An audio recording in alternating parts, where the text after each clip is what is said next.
મંગલમ ભગવાન વીર મંગલમ ગૌતમ પ્રભુ મંગલમ સુલીભદ્રા જૈનો ધર્મોસ્તુ મંગલમ. સાતમી છે જ્ઞાન માર્ગણા અને એના પેટાભેદ કેટલા છે? 8 છે. તે આપણે જોયા હતા. સાતમી જ્ઞાન માર્ગણાના 8 પેટાભેદ છે. એમાં 5 જ્ઞાન આવે છે અને 3 અજ્ઞાન આવે છે. તો એના વિશે આપણે સમજી લઈએ. ઓકે, તો સૌથી પહેલું 5 જ્ઞાનમાંથી સૌથી પહેલું છે મતિ જ્ઞાન. તો મતિ જ્ઞાન એટલે શું હોય છે કે જેમાં મન અને ઇન્દ્રિયોના પદાર્થ સાથેના સંબંધથી જે યથાર્થ જ્ઞાન થાય તેને કહેવાય છે મતિ જ્ઞાન. મતિ જ્ઞાન એટલે કેવું હોય છે? જે મન અને ઇન્દ્રિયનું સહાયતા લે છે. ડાયરેક્ટ આત્મા વડે થઈ શકતો નથી. આત્માને શું લેવું પડે છે? એને સહાયતા લેવી પડે છે મન અને ઇન્દ્રિયોની. જ્યારે મન અને ઇન્દ્રિયો પદાર્થની સાથે સંબંધમાં આવે તો એ વખતે શું થાય છે? એને જાણ થાય કે આ એટલે જે વસ્તુ વિશે વિશેષ બોધ થઈ શકે છે. જે પદાર્થો છે એના જે ગુણધર્મો વિશે એને બોધ થઈ શકે છે મન અને ઇન્દ્રિયોના સહાયતા વડે. તો જ્યારે મન અને ઇન્દ્રિયોના પદાર્થ સાથે સંબંધ થાય એના વડે જે યથાર્થ જ્ઞાન થાય એટલે જે જેવું છે તેવું એ સાચું જ્ઞાન થાય તો તેને મતિ જ્ઞાન કહેવાય. એ ખાસ ધ્યાન રાખવાનું. એટલે આ પણ ઇમ્પોર્ટન્ટ આ છે વર્ડ્સ. યથાર્થ જ્ઞાન આ નહીં હોય તો મતિ જ્ઞાન નહીં કહેવાય. અને યથાર્થ જ્ઞાન આ શબ્દ નહીં લખેલું હોય તો પછી શું થાય? એ મતિ અજ્ઞાનમાં એ ફેરવાઈ જાય. એટલે આપણને ગડબડ નહીં કરવાની અહીંયા લખવામાં. ઓકે, મતિ જ્ઞાનનું જે ડેફિનેશન છે તો એમાં આપણને ગડબડ નહીં કરવાની. યથાર્થ જ્ઞાન આ શબ્દો હોવા જરૂરી છે એમાં, નહીં તો પછી એ મતિ અજ્ઞાન બની જાય જો યથાર્થ જ્ઞાન લખેલું નહીં હોય. યથાર્થ જ્ઞાન એટલે કે જેવું જે પણ પદાર્થો, જે પણ ઇન્દ્રિય મન અને ઇન્દ્રિય વડે જે પણ પદાર્થોનો ગુણધર્મોનું જે જ્ઞાન થાય છે, જેવું સાચું છે એવું જ સાચું, જેવું છે તેવું જ જ્ઞાન થાય તો એને કહેવાય છે મતિ જ્ઞાન. અને જો તેવું જેવું છે તેવું જ્ઞાન નહીં થાય તો એને મતિ જ્ઞાન એ પછી નહીં કહેવાય. ધ્યાન રાખવાનું. અને મેન તો એમાં શું હોય છે? મતિ અજ્ઞાનમાં મિથ્યાત્વ રહેલું હોય છે આત્મામાં. ધ્યાન રાખવાનું. હવે નેક્સ્ટ શું છે? બીજું જ્ઞાન છે શ્રુત જ્ઞાન. શ્રુત જ્ઞાનમાં એનું ડેફિનેશન શું છે? મન અને ઇન્દ્રિયોના સંબંધથી શ્રુતને અનુસારે શાસ્ત્રાનુસારી અર્થની સંજ્ઞાવાળું જે યથાર્થ જ્ઞાન થાય તેને કહેવાય છે શ્રુત જ્ઞાન. તો શ્રુત જ્ઞાનમાં પણ શું હોય છે? આત્માને ડાયરેક્ટ જ્ઞાન નથી થતું પણ મન અને ઇન્દ્રિયોના સંબંધ એની સહાયતા લેવી પડે છે. તો મન અને ઇન્દ્રિયોના સહાયતા લે છે એટલે કે પુસ્તકો વાંચે અથવા તો જીનવાણી જ્યારે જો શ્રવણ કરે તો એવી રીતે મનથી જે પહેલા પૂર્વ અભ્યાસ હોય એ સંભાળે. એટલે મન અને ઇન્દ્રિયોના સંબંધથી એની સહાયતા લઈને શ્રુતને અનુસારે એટલે શાસ્ત્રાનુસારી, શાસ્ત્ર ને સાપેક્ષ હોય, શાસ્ત્ર નું અનુસરણ કરનાર એટલે એના જેવું શાસ્ત્રમાં બતાવેલું છે એનું જે અર્થની સંજ્ઞાવાળું જે સાચું એટલે યથાર્થ જ્ઞાન જે થાય જીવને, આત્માને, તો એને કહેવાય છે શ્રુત જ્ઞાન. અર્થની સંજ્ઞાવાળું જ્ઞાન એટલે શું? કે જે એક પદાર્થ હોય તો એનું મિનિંગ હોય એટલે શબ્દ અને એનું અર્થ હોય. જેમ તો એવી રીતે શબ્દ હોય અને એના અર્થ હોય. શબ્દ અને શબ્દાર્થ હોય ને, એક વર્ડ હોય એના મિનિંગ હોય તો એને કહેવાય છે અર્થની સંજ્ઞાવાળું જ્ઞાન. અને પણ કેવું યથાર્થ જ્ઞાન એટલે સાચું જ્ઞાન. શાસ્ત્રાનુસારે છે, જેવું છે તેવું, સાચે જેવું છે એવું બતાવેલું છે શાસ્ત્રમાં આપણને. તો એ જ્ઞાનની જાણ થાય મન અને ઇન્દ્રિયોનું સહાયતા લઈને તો એને કહેવાય છે શ્રુત જ્ઞાન.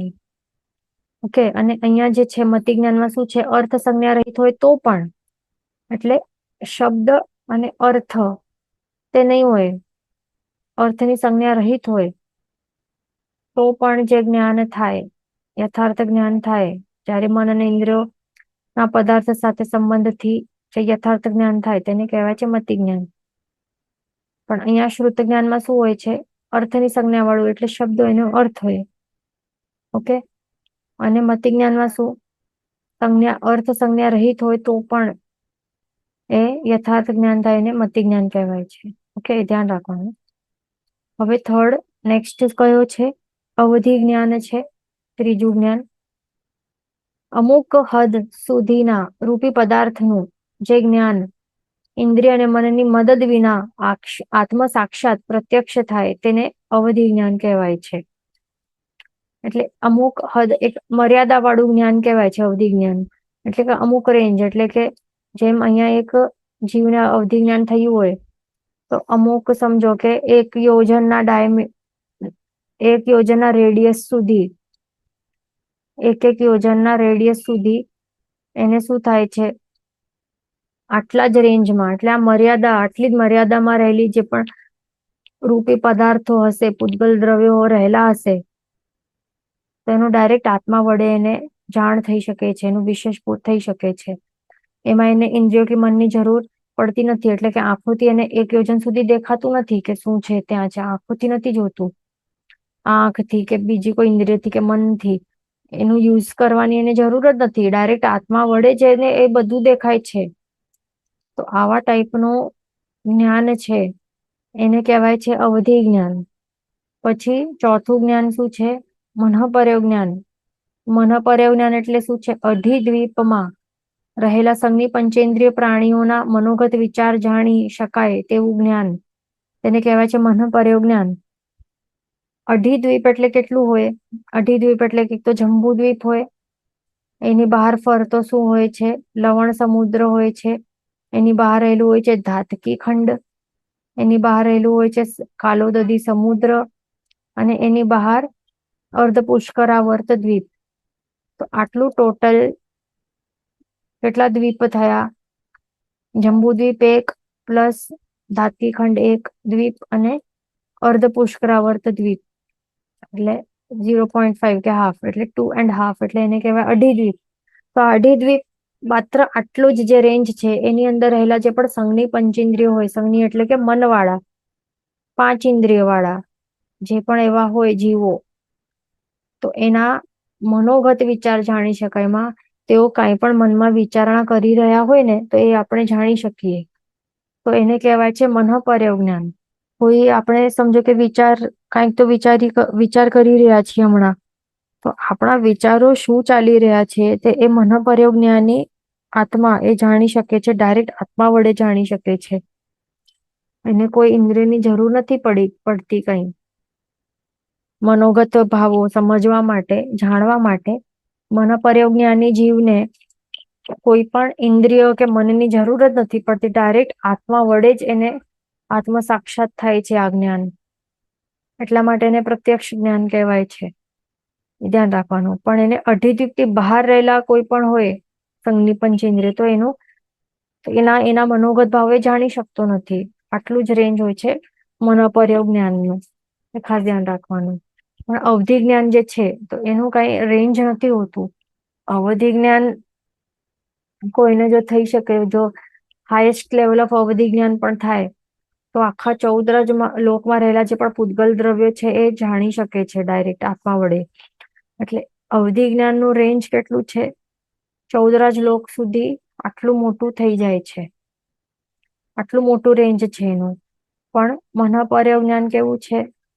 મેન તો અવધિ જ્ઞાન શા માટે 14 લોક સુધી જઈ શકે છે? બીકોઝ એનું શું છે, એનો સ્વભાવ શું છે કે રૂપી પદાર્થોનું જ્ઞાન. રૂપી પદાર્થ કોણ હોય? જેના વર્ણગંધ રસ સ્પર્શ રહેલા હોય તો તે જોઈએ. તો તે 14 લોકની અંદર જ રહેલા છે ને. 14 લોકની અંદર જ આ પૂતગલાસ્તિકા રહેલું છે. જે 14 લોક છે એની બહાર શું છે? ષડદ્રવ્યમાંથી માત્ર એક જ દ્રવ્ય છે બહાર, અને તે કયો છે? તે છે આકાશાસ્તિકાય. અલોકાકાશ રહેલું છે ને આકાશાસ્તિકાય. તો આકાશાસ્તિકાય છે તો એ કેવું છે? રૂપી છે કે અરૂપી છે? એ તો અરૂપી છે ને, એનું વર્ણગંધ રસ સ્પર્શ કઈ નથી. એટલા માટે અવધિ જ્ઞાન વડે 14 લોકની બહાર કહેવાય કે મતલબ નથી એને. કારણ કે એને બહાર તો કોઈ પૂતગલાસ્તિકા રહેલું નથી ને. પૂતગલાસ્તિકા બહાર રહેલા નથી, પૂતગલો રહેલા નથી, રૂપી દ્રવ્યો રહેલા નથી બહાર. માત્ર અરૂપી આકાશાસ્તિકા રહેલું છે. તો એ અરૂપી વસ્તુનું આ અરૂપી વસ્તુની વાત નથી. અવધિ જ્ઞાનમાં શું આવે છે, એ કોના રિલેટેડ છે? રૂપી પદાર્થોનું, પૂતગલાસ્તિકા, પૂતગલ દ્રવ્યો વિશે રિલેટેડ છે અવધિ જ્ઞાન. એ તો માત્ર 14 લોકની અંદર ઠાંસીને ભરેલા છે પૂતગલો. પૂતગલ વર્ગણાઓ પણ રહેલી છે.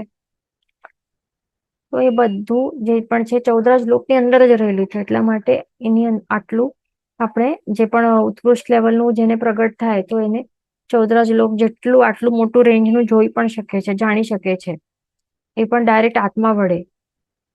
પણ મનોપરજ્ઞાનનું કેટલું છે રેન્જ? માત્ર અઢી સુધી જ સીમિત છે. અને એમાં પણ માત્ર શું એ જાણી શકે છે? મનના ભાવો જાણી શકે છે. એ ધ્યાન રાખવાનું. હવે 5મું જ્ઞાન કયો છે? કેવલ જ્ઞાન. કેવલ જ્ઞાન જે છે એ શું છે? કેવું છે? સર્વ પદાર્થનું સંપૂર્ણ જ્ઞાન, એને કહેવાય છે કેવલ જ્ઞાન. સર્વ પદાર્થ એટલે એમાં શું આવે? 6 દ્રવ્યો છે, ષડ દ્રવ્ય છે 14 લોકની અંદર. ષડ દ્રવ્ય રહેલા છે તે, અને 14 લોકની બહાર પણ એક આકાશાસ્તિકા એક દ્રવ્ય રહેલું છે. એટલે લોકની અંદર અને અલોકની અંદર રહેલા બધા જ જે પણ પદાર્થો છે, જે પણ દ્રવ્યો છે, એના સર્વ ભાવો એ જાણી શકે છે. પાસ્ટ, પ્રેઝન્ટ એન્ડ ફ્યુચર ના એના બધી અવસ્થાઓ, બધા પદાર્થોની બધી અવસ્થાઓ, બધા ભાવો, બધા પર્યાયો એ એક જ સમયમાં એક સાથે એ જાણી અને જોઈ શકે છે કેવળ જ્ઞાન દ્વારા. એટલે ડાયરેક્ટ આત્મ સાક્ષાત થાય છે. આ બધું આ આત્મ સાક્ષાત થઈ શકે છે. એને કોઈ પણ ઇન્દ્રિય કે મનની જરૂર નથી પડતી કેવલ જ્ઞાનની જીવને. ડાયરેક્ટ આત્મા વડે બધું એને એક જ સમયમાં આખો એ સાક્ષાત્કાર થઈ જાય છે, થતું રહે છે, એવું હોય છે. તો એવી રીતે આપણે 5 જ્ઞાન જોયા, 5 જ્ઞાન આપણે સમજ્યા. હવે જે જ્ઞાન વર્ગણા છે, જ્ઞાન માર્ગણા છે, એમાં 8 પ્રતિભેદ છે. એમાં 5 જ્ઞાન રહેલા છે અને 3 અજ્ઞાન રહેલા છે. 3 પ્રકારના અજ્ઞાન છે. અજ્ઞાન જે છે તો એ પણ જ્ઞાનના ભેદમાં ગણાય છે. એટલે જ્ઞાન માર્ગણામાં આવે છે, કારણ કે આપણને એ ટાઈપના જીવોનું પણ સમાવેશ કરવાનું છે કે જેની પાસે અજ્ઞાન પણ રહેલું હોય આત્મામાં. એ તો મેજોરિટી ઓફ જીવોમાં રહેલું હોય તો એને પણ ઇન્વોલ્વ, એટલે કે એને પણ સમાવેશ કરવાનું જરૂરી હોય છે. એટલા માટે અહીંયા 8 પ્રકાર કહેવાય છે જ્ઞાન માર્ગણામાં. એ ધ્યાન રાખવાનું. હવે અજ્ઞાન શું છે? અજ્ઞાન એટલે કે શું છે? એટલે કે ઉલટું, વિપરીત અથવા ઉતરતા દરજ્જાનું જ્ઞાન, તેને અજ્ઞાન કહેવાય છે. અજ્ઞાન એટલે કે શું? એના બે અર્થ છે. ઉલટું, વિપરીત. એટલે વિપરીત માન્યતા વાળું જે જ્ઞાન રહેલું હોય જેને, તો એને અજ્ઞાન કહેવાય છે. અથવા ઉતરતા દરજ્જા વાળું જ્ઞાનને પણ અજ્ઞાન કહેવાય છે. પરંતુ એટલે અભાવ એવા અર્થથી જ્ઞાનનો અભાવ તે અજ્ઞાન એમ નહીં. આ જ્ઞાન મિથ્યાત્વ યુક્ત હોવાથી અજ્ઞાન કહેવાય છે. માટે મિથ્યા દૃષ્ટિઓનું જ્ઞાન તે અજ્ઞાન, અને સમ્યક દૃષ્ટિ વાળાનું જ્ઞાન છે એને જ્ઞાન કહેવાય છે. એટલે શું કહે છે આપણને કે અહીંયા અજ્ઞાન જે શબ્દ છે એમાં શું છે? રહેલું છે. જ્ઞાનની આગળ લગાડેલું છે. તો આપણે નોર્મલી જ્યારે લગાવેલું હોય તો ત્યારે આપણે નું મિનિંગ શું લઈએ? અભાવ. કોઈ પદાર્થનો અભાવ રહેલું હોય તો એવું અર્થ લઈએ ને. જેમ કે આપણે એક એક્ઝામ્પલ લઈએ, અશુદ્ધ આ શબ્દ છે, આ એક એક્ઝામ્પલ આપણે લઈ રહ્યા છીએ. આ એક શબ્દ છે અશુદ્ધ. તો એનું અર્થ આપણે શું કાઢીએ? જેમાં શુદ્ધતા નથી એવું કઈ દ્રવ્ય હોય તો એને અશુદ્ધ કહેવાય. એટલે શુદ્ધતાનું અભાવ રહેલું હોય. શુદ્ધતાનું નું મિનિંગ શું કરીએ છીએ? અભાવ. શુદ્ધતાનું અભાવ રહેલું હોય તો એવી વસ્તુને આપણે અશુદ્ધ કહીએ. રાઈટ? એવી રીતે આપણે અર્થ કાઢીએ. બધા વર્ડ્સ માટે એવું જ હોય ને. કોઈ પણ જ્યારે પણ આપણે અ લગાડીએ કોઈ પણ શબ્દની આગળ, તો ત્યારે આપણે અનો અર્થ અભાવ એવી રીતે કાઢતા હોઈએ, એવી રીતે સમજતા હોઈએ ને. પછી અશુભ પણ આ એક શબ્દ છે, એટલે જ્યાં શુભ રહેલું નથી તો એને કહેવાય અશુભ, એટલે શુભનો અભાવ હોય એને અશુભ કહેવાય. અમર છે તો આપણે લગાડ્યું એટલે શું, જો જે મરી નહીં શકે, મરણનો અભાવ જેમાં હોય એને અમર કહીએ ને, એ અમર વ્યક્તિ છે. વ્યક્તિ એટલે કે આત્માને અમર કહેવાય ને. તો કારણ કે આત્મામાં મરણ નું અભાવ રહેલું છે, એટલા માટે આપણે લગાડીએ છીએ અને એને એવી રીતે અર્થથી આપણે સમજતા હોઈએ છીએ. પણ આ શબ્દ છે આ સ્પેસિફિકલી અજ્ઞાન, તો અજ્ઞાન જે શબ્દ છે ને, તો એમાં આવું મિનિંગ નહીં આપણને કાઢવાનું. અનું અર્થ જે અભાવ તરીકે આપણે અર્થ કાઢતા હોઈએ છીએ ને, તો એવી રીતે આપણને નથી સમજવાનું. એ ખાસ ધ્યાન રાખવાનું માત્ર આ શબ્દ માટે. ઓકે, અનું મિનિંગ શું થાય છે અહીંયા? અભાવ નથી, પણ અનું મિનિંગ આ છે, ઉલટું વિપરીત અથવા ઉતરતા દરજ્જાનું જ્ઞાન ને અજ્ઞાન કહેવાય છે. એટલે શું? અજ્ઞાન એટલે કે એટલે કે ઉલટું વિપરીત, એટલે કે જે સાચું નથી, જે ઊંધું જ્ઞાન છે, વિપરીત જ્ઞાન છે. એટલે જ્યારે સંકિત રહેલું નહીં હોય આત્મામાં, સમ્યક દૃષ્ટિ પણ રહેલું નહીં હોય, પણ મિથ્યાત્વ રહેલું હોય, તો ત્યારે શું કહેવાય છે? એ જીવમાં રહેલું જે જ્ઞાન છે એને જ્ઞાન નહીં કહેવાય, પણ ત્યારે એને અજ્ઞાન કહેવાય છે. એ ખાસ ધ્યાન રાખવાનું. એટલે જે પણ મિથ્યા દૃષ્ટિ જીવ હોય, એ ભલે કેટલું પણ સાયન્ટિસ્ટ લેવલનું કે ડોક્ટર વાળું લેવલ વાળું ઇન્ટેલિજન્ટ વ્યક્તિ હોય, સાયન્ટિસ્ટ કે ડોક્ટર કે એન્જિનિયર કે સીએ કે જે પણ કે સાયન્ટિસ્ટ કે કોઈ પણ લેવલનું અત્યંત ઇન્ટેલિજન્ટ પર્સન હોય, પણ એના આત્મામાં જો મિથ્યાત્વ રહેલું હોય, તો પછી એ જ્ઞાનને પણ શું કહેવાય? અજ્ઞાન કહેવાય. એ ખાસ ધ્યાન રાખવાનું.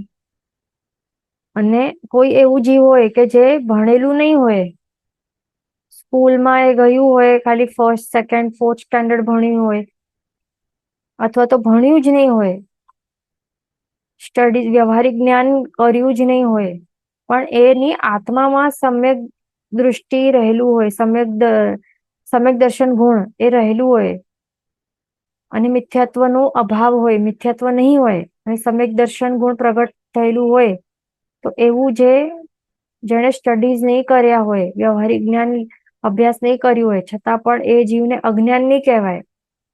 એ જીવમાં રહેલું જે જ્ઞાન છે એને અજ્ઞાન નહીં, પણ એને સમ્યક જ્ઞાન કહેવાય. એવું હોય છે, ખાસ ધ્યાન રાખવાનું છે. એટલે આપણી જે દૃષ્ટિ છે ને હમણાં વ્યવહારિક જગતમાં, કે જે બહુ વધારે સ્ટડીઝ કરીને બેઠેલા હોય, તો એ એકદમ જ્ઞાની, અને જે બીજા સંયમ લઈને નાની વયમાં સંયમ લીધેલા હોય ખૂબ, અને સમજો કે સમ્યક દૃષ્ટિ પણ હોઈ શકે જીવ, તો એ જીવને આપણે કેવી રીતે જોઈએ કે એ તો કઈ ભણ્યા નથી, કઈ એને અભણ છે, એવી રીતે આપણું એવું મેન્ટાલિટી એવી રહેલી હોય, એવા દૃષ્ટિથી આપણે જોઈએ. કે વ્યવહારિક અભ્યાસમાં એકદમ આગળ વધેલા હોય, પણ સંકિત નહીં હોય, તો પણ એને માન આપવામાં આવે, એવી નજરથી રિસ્પેક્ટફુલ નજરથી જોવામાં આવે જગતમાં. તો એવું બધું હોય છે.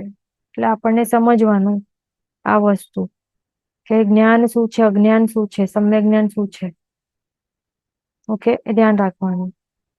તો અહીંયા આપણે શું જોયું કે જ્ઞાન ભલે કેટલું પણ ઇન્ફોર્મેશન રૂપે કેટલું પણ આપણે ભણ્યા હોય, પણ મિથ્યાત્વ રહેલું હોય, તો એ જીવને શું કહેવાય કે અજ્ઞાની જીવ છે.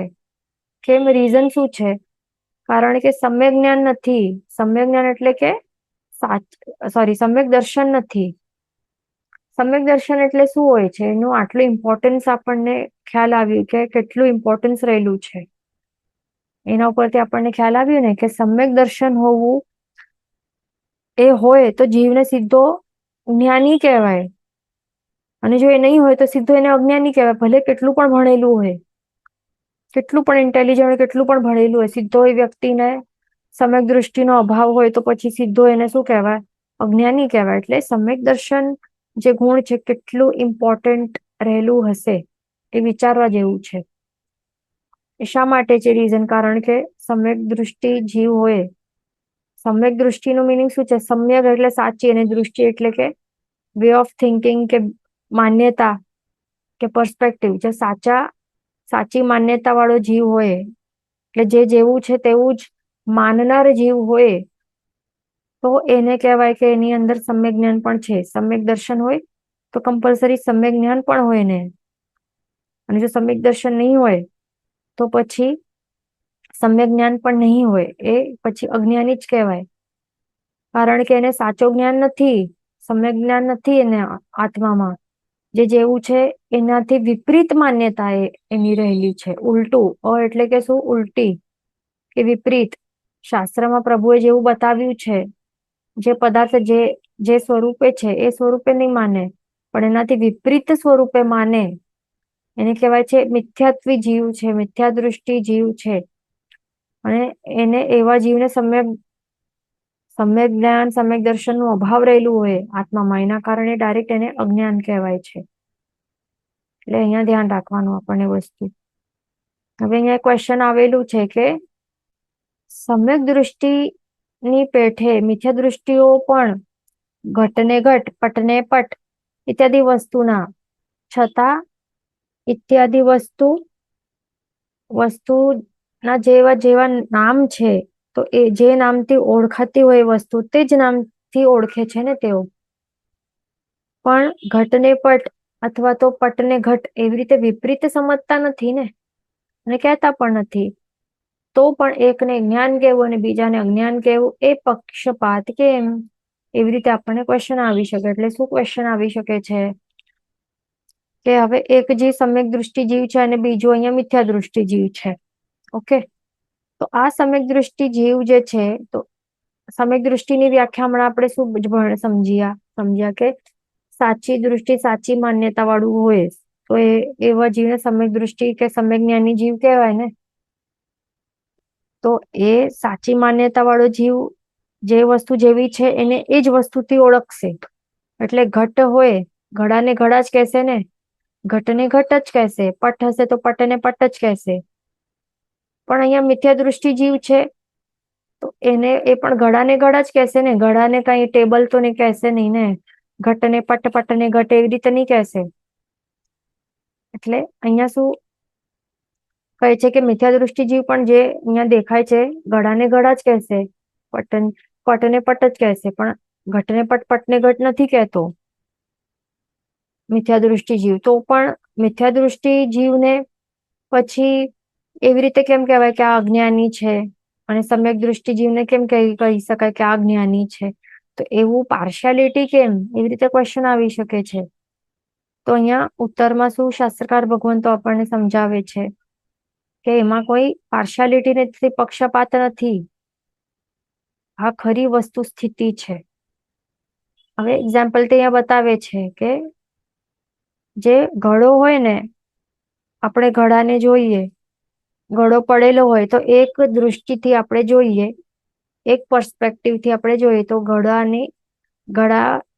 એ ઘડો જ છે, ઘડો જ લાગશે, અને એક દૃષ્ટિથી તે જ છે. પણ બીજી દૃષ્ટિથી આપણે જોશું તો એ બીજું કઈક એનું સ્વરૂપ, એટલે કોઈ બીજી દૃષ્ટિથી જોશે વ્યક્તિ, બીજી દૃષ્ટિ વાળો જીવ, તો એ કહેશે કે એની દૃષ્ટિથી એવી રીતે કહી શકશે કે આ માટીનું કઈક એવું હોલો કન્ટેનર છે, એવી રીતે કોઈ કહી શકશે. ત્રીજો વ્યક્તિ બીજો કઈક એવી રીતે દૃષ્ટિથી, એટલે ત્રીજી દૃષ્ટિથી એનું અલગ સ્વરૂપથી ઓળખાણ આપશે આ વસ્તુની. એટલે અલગ અલગ અલગ અલગ દૃષ્ટિથી અલગ અલગ અલગ અલગ સ્વરૂપોથી ઓળખી શકાય છે આ ઘડાને. તો સમ્યક દૃષ્ટિ જીવ જે હોય છે ને, તો એ માને છે, એ એક્સેપ્ટ કરે છે કે અલગ અલગ અલગ દૃષ્ટિથી જે અલગ અલગ સ્વરૂપો છે જે અલગ અલગ દૃષ્ટિથી આ ઘડાનું જે પણ અલગ અલગ સ્વરૂપ છે એ બધાને માન્ય કરે છે, એક્સેપ્ટ કરે છે કે અલગ અલગ દૃષ્ટિકોણથી પણ સાચી વાત છે, તમારી દૃષ્ટિકોણ પણ સાચી છે, તમારી દૃષ્ટિકોણથી પણ જે આપને લાગે છે એનું સ્વરૂપ એ પણ સાચું છે. એટલે એવી રીતે પણ મિથ્યા દૃષ્ટિ જીવ જે હોય ને, તો એ બીજા અનેક સ્વરૂપ એના ધ્યાનમાં હોતા નથી, પણ એ શું કરે છે, એ બીજા કોઈ પણ સ્વરૂપને એ માનતો જ નથી. એ બીજા પર્સપેક્ટિવ્સ છે, દ્રષ્ટિકોણ છે, એને એક્સેપ્ટ જ નથી કરતો મિથ્યાત્વી જીવ. ઓકે, ઘડાને ઘડો જ કહેશે, અને બીજો વ્યક્તિ આ કહેશે કે નહીં, મને મારા પર્સપેક્ટિવથી તો આ ઘડો છે એ બરાબર છે, પણ બીજા પર્સપેક્ટિવથી તો આ પણ છે, આ પણ કહી શકાય છે, આ ઘડાને કુંભ પણ કહી શકાય છે.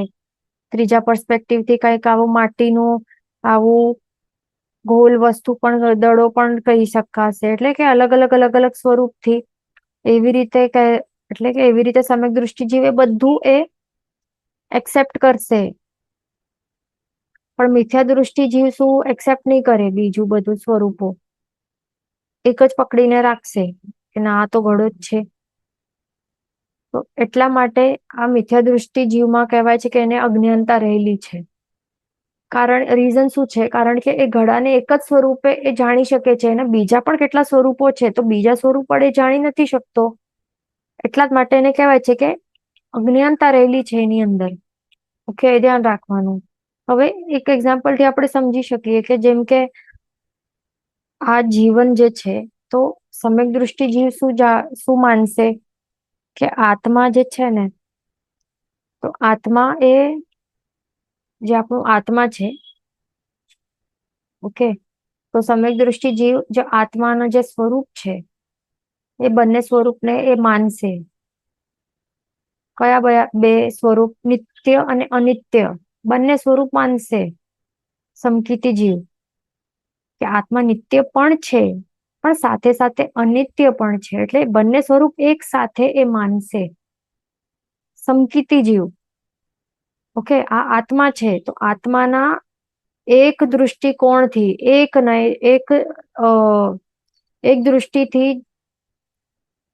એક દૃષ્ટિથી એ કહેશે કે આત્મા નિત્ય છે.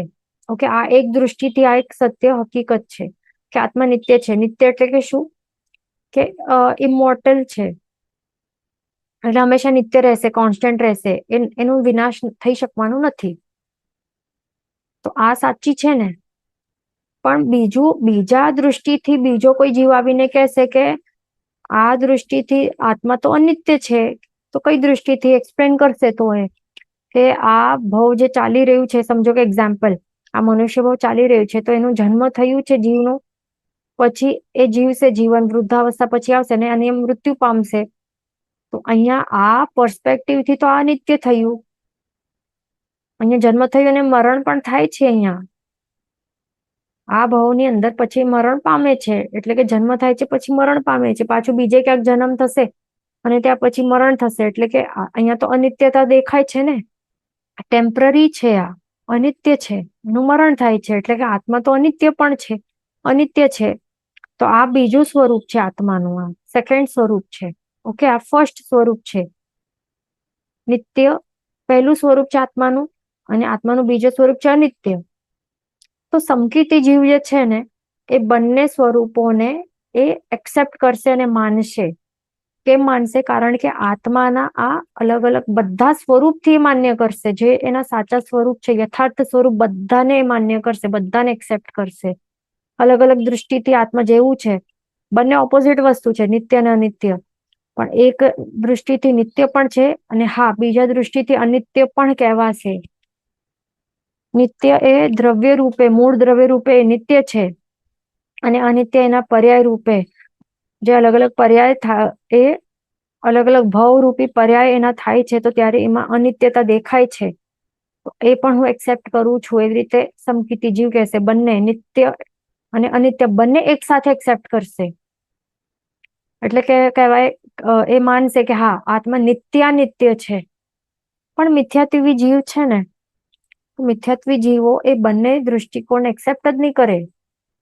એક જ સ્વરૂપને એમાં પકડીને રાખશે અને એ જ માનશે કે નહીં, આત્મા તો બસ અનિત્ય જ છે, અથવા તો બીજા કોઈ મિથ્યાત્વી હશે તો એ માત્ર આત્માનું આ બીજા એક જ સ્વરૂપને માન્ય કરશે કે બસ આત્મા નિત્ય જ છે, ધેટ્સ ઇટ, એમાં અનિત્યતા નથી. એવા જ્યાં જ્યાં આપણને એવા ટાઈપનું આપણને જે પણ લાગે કે એવા કહે છે એવા ટાઈપનું, તો સમજી લેવાનું કે તો આ શું છે, એકાંતવાદી છે, મિથ્યાત્વી છે.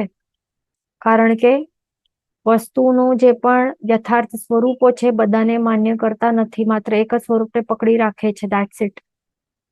એક જ દૃષ્ટિકોણ ને જ એક્સેપ્ટ કરે છે. ધેટ મીન્સ એનું મિનિંગ શું થયું કે એની શું છે કે અજ્ઞાનતા રહેલી છે.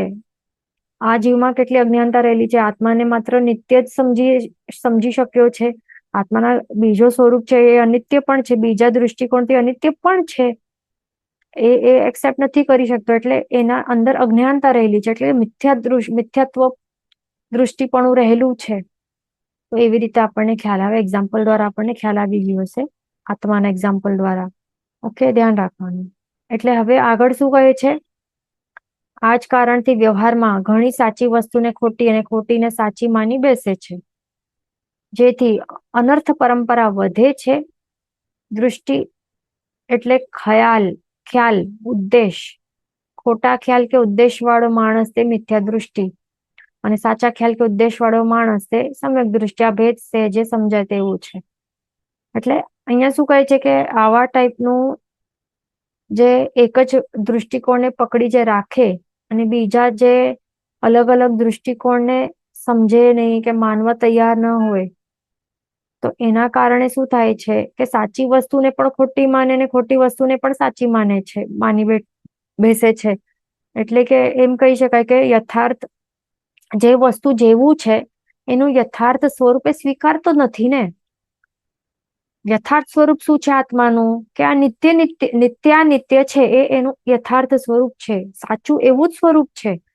તો એના યથાર્થ સ્વરૂપને એ એક્સેપ્ટ નથી કરતો, પણ વિપરીત સ્વરૂપે માને છે કે આત્મા માત્ર નિત્ય જ છે, કે આત્મા માત્ર ને માત્ર અનિત્ય જ છે. જે એવું માન્યતા હોય એનું મિનિંગ શું થાય કે આત્માનું સાચા સ્વરૂપને એ એક્સેપ્ટ નથી કરતો, વિપરીત માન્યતા રહેલી છે એના અંદર, એટલા માટે એને મિથ્યાત્વી કહેવાય. અને એના કારણે અનર્થ પરંપરા વધે છે. પછી એ બીજા એના જે પણ હોય, જે પણ એ ફોલો કરતા હોય, તો એ બધાને એ જ શીખવાડે કે આત્મા માત્ર અનિત્ય છે, કે આત્મા માત્ર નિત્ય છે. એવી રીતે જે શીખવાડે અને પછી પરંપરા એ અનર્થ પરંપરા વધારતા જાય છે. તો એ જ ખાસ ધ્યાન રાખવાનું. એટલે એટલા જ માટે બીજા જે પણ લિટરેચર છે એમાં આપણને પડવું નહીં. આપણું જેની શાસનમાં આપણે એમાં જ આપણને ઇન્વોલ્વ થઈને રહેવું, નહીં તો આપણે ક્યારે મિથ્યા દૃષ્ટિ બની જશું એ ખ્યાલ પણ નહીં આવશે. પછી એ ધ્યાન રાખવાનું. પછી કહે છે કે દૃષ્ટિ એટલે શું, ખ્યાલ કે ઉદ્દેશ. જે ખોટા ખ્યાલ વાળું હોય, ઉદ્દેશ વાળું જીવ હોય તેને મિથ્યા દૃષ્ટિ કહેવાય. જેની એટલે ખ્યાલ ઉદ્દેશ એટલે શું, જે માન્યતા કહેવાય ને, માન્યતા કે સમજણ કે બિલીફ, તો જે ખોટી હોય તો એ મિથ્યાત્વી કહેવાય. ને જે સાચી માન્યતા, સાચી દૃષ્ટિકોણ હોય, સાચું પર્સપેક્ટિવ રહેલું હોય, તો એવા જીવને સમ્યક દૃષ્ટિ કહેવાય છે. એ ધ્યાન રાખવાનું. હવે આવું જે મિથ્યા દૃષ્ટિ જીવ હોય ને, તો એની અંદર રહેલું જે પણ મતિ કે શ્રુત અને અવધિ જ્ઞાન હોય ને, તો એને મતિ જ્ઞાન, શ્રુત જ્ઞાન કે અવધિ જ્ઞાન નહીં કહેવાય, પણ શું કહેવાય, મતિ અજ્ઞાન, શ્રુત અજ્ઞાન અને વિભંગ જ્ઞાન કહેવાય છે. ઓકે, એ ખાસ ધ્યાન રાખવાનું કે મતિ જ્ઞાન, શ્રુત જ્ઞાન એટલે જે ઇન્દ્રિય કે મન ના સહાયતા વડે જે પદાર્થોનું જે વિશેષ બોધ થાય એને મતિ જ્ઞાન કહેવાય છે. તો એ પણ એ કેવું કહેવાય, મતિ જ્ઞાન એ મતિ અજ્ઞાન કહેવાય. મિથ્યા દૃષ્ટિના આત્મામાં રહેલું આવું મતિ જ્ઞાન પણ મતિ અજ્ઞાન કહેવાય. કેમ? કારણ કે જીવની અંદર મિથ્યા દૃષ્ટિ પણ રહેલું છે. જે જેવું છે યથાર્થ સ્વરૂપે પદાર્થોને એ એક્સેપ્ટ કરતો નથી ને, એટલા માટે જે જેવું છે એવું એ એક્સેપ્ટ કરતો નથી, સાચા સ્વરૂપ એક્સેપ્ટ જ નથી કરી શકતો, એના જે વિપરીત સ્વરૂપ એક્સેપ્ટ કરે છે. એટલા માટે એને મતિ અજ્ઞાન કહેવાશે, શ્રુત અજ્ઞાન કહેવાશે. અને અવધિ જ્ઞાન એટલે ભલે આત્મા વડે એને અમુક રેન્જમાં એ આત્મા વડે એને ડાયરેક્ટ સાક્ષાત્કાર પણ થશે પૂતગલ વસ્તુઓનું, રૂપી વસ્તુઓનું. ભલે આટલું પાવર એણે આટલું સક્ષમ દ્વારા, જ્ઞાનાવર્ણ્ય કર્મનો સક્ષમ દ્વારા એ આટલું પાવર અનલોક કરી શક્યો છે આત્મામાં, છતાં પણ મિથ્યા દૃષ્ટિ હોવાના કારણે, આત્મામાં મિથ્યાત્વ રહેલું છે, એના કારણે અવધિ જ્ઞાનને પણ વિભંગ જ્ઞાન કહેવાશે. વિભંગ, એટલે કે વિરુદ્ધ, અને ભંગ એટલે કે બોધ. વિરુદ્ધ બોધ જેમાં હોય તેને વિભંગ જ્ઞાન કહેવાય છે. એટલે બોધ એટલે કે જ્ઞાન જ વિરુદ્ધ જ્ઞાન છે, વિપરીત જ્ઞાન છે. તો હવે વિરુદ્ધ બોધ જેની અંદર હોય એને વિભંગ જ્ઞાન કહેવાશે, કારણ કે એને સાચી સમજણ જ નથી એના એ જીવમાં. ભલે એટલે કે એક્ઝામ્પલમાં સમજો ને કે આ હોય ને, નારકીઓ હોય, દેવો હોય, જે મિથ્યાત્વી નારકી જીવો હોય, મિથ્યાત્વી દેવ દેવીઓ હોય, એવા એક્ઝામ્પલ માટે આપણે માત્ર વ્યંતર દેવો લઈએ તો વ્યંતર દેવોમાં પણ રહેલું એવા વ્યંતર દેવો હોય અમુક, કે વૈમાનિક પણ હોઈ શકે, કોઈ પણ હોઈ શકે. આપણે એક્ઝામ્પલ માત્ર લઈ રહ્યા છે કે કોઈ એવા વ્યંતર દેવ હોય કે જે મિથ્યાત્વી વ્યંતર દેવ છે, તો એમને પણ આવું વિભંગ જ્ઞાન રહેલું હોય ને, અમુક રેન્જ સુધી એ બધું પૂતગલાસ્તિકાએ જે પૂતગલો છે એને એ ડાયરેક્ટ આત્મા વડે એ જાણી જોઈ શકે છે ને. તો એ પણ કહેવાય છે વિભંગ જ્ઞાની કહેવાય છે. એટલે કે આ કઈ મોટું એવું વાત નથી કે વિભંગ જ્ઞાન હોવું તો અરે ઓહો શું મોટી વાત છે. એમાં કઈ આત્માનું કઈ કલ્યાણ થતું નથી ને, કે ફાયદો થાય છે આટલું બધું એને દેખાય છે, આટલું રેન્જમાં આત્મા વડે ડાયરેક્ટ એને સાક્ષાત્કાર થાય છે, પણ શું એના વડે મોક્ષ થશે? એને મોક્ષની પ્રાપ્તિ થાય નથી થતી ને. તો આવા પાવરનું આપણને એવી રીતે એવી રીતે પણ નહીં વિચારો ઓહો આટલા પાવર વાળા દેવો છે, આ વિભંગ જ્ઞાન છે તો શું થઈ ગયું? શું એના દ્વારા એ કઈ કર્મ નિર્જરા થાય છે એની જીવની? નથી થતી ને. ઇનફેક્ટ મિથ્યાત્વ રહેલું હોય એવા દેવદેવીઓના આત્મામાં, એના કારણે શું થાય કે વિભંગ જ્ઞાનનું એ શું કરે, મિસયુઝ કરે, કે આટલા રેન્જમાં એ જોય અને પછી એને જો આવું મિથ્યાત્વી હોય તો પછી એને જે પહેલા ભાવમાં એ વિચારે કે ક્યાં રહેતા હતા, અને એ પછી એ એરિયામાં એ શોધતા જાય, અને પછી જે વેરી હોય પૂર્વ ભાવના વેરી એને જોઈ અને પછી એને પરેશાન કરવાનું ચાલુ કરે. તો આવું વિભંગ જ્ઞાન એના માટે કર્મ નિર્જરાનું નિમિત્ત બને છે કે કર્મ બંધનું નિમિત્ત બને છે? કર્મ બંધનું જ નિમિત્ત બને છે ને. આવું પાવર હોય તો એનું શું થાય છે? ફાયદો કઈ છે નહીં. વિભંગ જ્ઞાન હોય તો શું થઈ ગયું? એટલે એ ધ્યાન રાખવાનું કે આપણને સાચી સમજણ હોવી જરૂરી છે. માત્ર જ્યાં પાવર હોય ત્યાં નમસ્કાર એવું નહીં હોય, એવી રીતે કરવું એવું મેન્ટાલિટી નહીં હોવી જોઈએ આપણી. નારકીઓ પાસે પણ તો છે વિભંગ જ્ઞાન. એના દ્વારા શું કરે છે? એના દ્વારા એ જાણી શકે છે. એકદમ અંધકાર રહેલું હશે ને નરકમાં, તો ત્યાં એવા ઘોર અંધકારમાં પણ વિભંગ જ્ઞાન વડે એ જોઈ લે કે હવે અહીંયા આ રેન્જ સુધી જોઈ શકે છે, કે હવે એને દેખાય કે અરે અહીંયા તો પરમાધામી આવી રહ્યો છે, હવે મારી તરફ આવશે આવી રહ્યો છે, હજી બાજુમાં આવ્યો, હવે 10 મીટર પર છે, હવે 9 મીટર આટલું નજદીક આવી ગયો છે, હવે હજી બાજુમાં આવ્યો છે, બાજુમાં આવતો જાય છે. તો એ વિભંગ જ્ઞાન વડે એ બધું એ જાણી શકે છે. તો એના વડે શું થાય છે ફાયદો? એ ડરે છે, બહુ ખૂબ જ ડરે છે, આર્ત ધ્યાન, ભયંકર આર્ત ધ્યાન કરે છે. શું ફાયદો થાય છે આ વિભંગ જ્ઞાનનું? એ તો એના માટે કર્મબંધનું જ એ શું બને છે? નિમિત્ત બને છે. એટલે આવું એવી રીતે આપણને નહીં વિચારવું કે અરે ઓ અવધિ જ્ઞાન તો હોવું જોઈએ, મને આટલું સરસ પાવર છે, કેવું મજા આવે આ અવધિ જ્ઞાન પ્રગટ થાય મારા આત્મામાં. તો મેન એ એટલે મેન વાત શું છે કે આવું બધું આપણને એવી ઝંખના નહીં કરવી જોઈએ આ વસ્તુઓની કે પાવર આ જોઈએ તે જોઈએ. મેન એક ડિઝાયર કરવાનું, ડિઝાયરેબલ વસ્તુ છે સમ્યક જ્ઞાન, સમ્યક દર્શન ગુણ. જો એ પ્રગટ થવું જોઈએ તો એનું જ આપણને લક્ષ્ય રાખવું જોઈએ, એ ખાસ ધ્યાન રાખવાનું. કારણ કે સમ્યક દર્શન હશે તો જ એ અવધિ જ્ઞાન એ અવધિ જ્ઞાન કહેવાશે, નહીં તો વિભંગ જ્ઞાન કહેવાશે.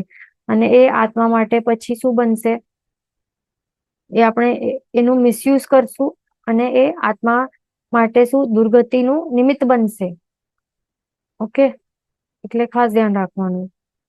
જે આચારાંગ છે એ સમ્યક જ્ઞાન છે, આપણું શાસ્ત્રનું જ્ઞાન છે. એના પ્રણેતા કોણ છે? સમ્યક દૃષ્ટિ જીવ છે. એણે બધા સમ્યક દૃષ્ટિ જીવે ક્રિએટ કર્યું છે અને સાચું જ્ઞાન છે. છતાં પણ હવે સમજો કોઈ મિથ્યા દૃષ્ટિ જીવ એ આચારાંગ સૂત્ર ભણે છે. ઓકે, એ ભણવા બાદ પણ આચારાંગ સૂત્રમાં જે જેવું છે એવું યથાર્થ રીતે જાણી નહીં શક્યો. એના અર્થના અર્થનું અનર્થ કર્યું, વિપરીત અર્થે એ સમજણ છે એની અંદર, એની મનમાં માઇન્ડમાં વિપરીત ટાઈપની એને અન્ડરસ્ટેન્ડિંગ ગ્રહણ કરી છે. એના કારણે આચારંગ જેવું સમ્યક શ્રુત પણ વાંચનાર આવું જીવ જે સાચો અર્થ નહીં જાણી શક્યો પણ વિપરીત અર્થ સમજીને બેઠો છે માથામાં, એ જીવને મિથ્યા દૃષ્ટિ કહેવાશે. ધ્યાન રાખવાની. એટલે એના માટે પછી એ જ્ઞાન કેવું કહેવાય? આવું મિથ્યા દૃષ્ટિ જીવને, આવા મિથ્યા દૃષ્ટિ જીવને કહેવાય કે એના માટે શું કહેવાય કે આચારાંગ આદિક જે પણ શાસ્ત્રનું સમ્યક જ્ઞાન છે ને, એના દ્વારા પણ જે જ્ઞાન થયું એના માટે, તો એના માટે મિથ્યા જ્ઞાન શ્રુત અજ્ઞાન એના માટે ગણાશે. એ ખાસ ધ્યાન રાખવાનું.